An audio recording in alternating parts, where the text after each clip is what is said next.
The impact of coronavirus to NASA's missions, pre-launch training continues for the next space station crew, and launch preparations for Orion. A few of the stories to tell you about this week at NASA. As part of our continued response to the coronavirus pandemic, a mandatory telework policy for non-essential employees remains in effect to protect the health and safety of the NASA workforce.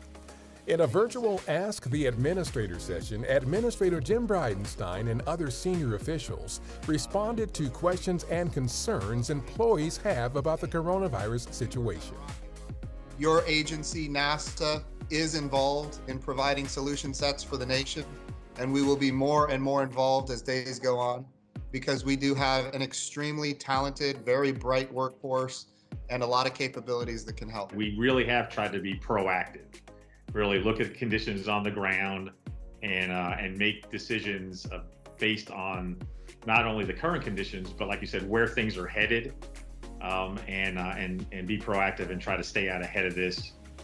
NASA leadership is assessing what can be done remotely, work that will be paused, and mission essential activities that must continue.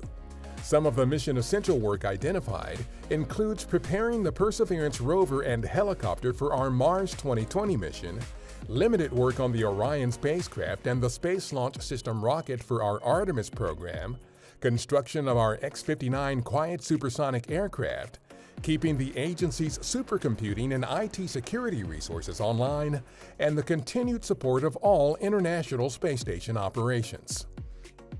The next crew headed to the International Space Station, including our Chris Cassidy, wrapped up activities in Star City, Russia, then left for the Baikonur Cosmodrome in Kazakhstan to continue training for its April 9th launch. While mindful of the coronavirus situation, the crew already follows a standardized routine that has always been in place to prevent illnesses from being brought to the space station. We're traveling with a very small team. All of us have been in quarantine together, everybody practicing the same health precautions, and we'll do the exact same thing in Baikonur.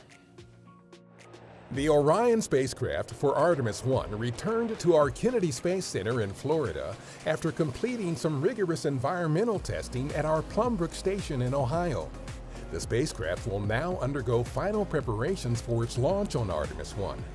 The uncrewed test flight is the first in a series of increasingly complex missions to the Moon that will ultimately lead to human exploration of Mars.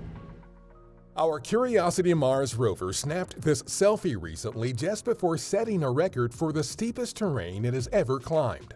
The climb up the Green-Hue Pediment, a broad sheet of rock that sits atop a hill, tilted the rover 31 degrees, the most it has ever tilted on Mars. The 360-degree selfie was stitched together from 86 images. In case you missed it, the newest edition of NASA's spin-off publication is available. It features dozens of commercial technologies developed or improved by the agency's space program that now benefit people everywhere. Print and digital versions of the latest issue of Spinoff are available at spinoff.nasa.gov. That's what's up this week at NASA. For more on these and other stories, follow us on the web at nasa.gov/twan.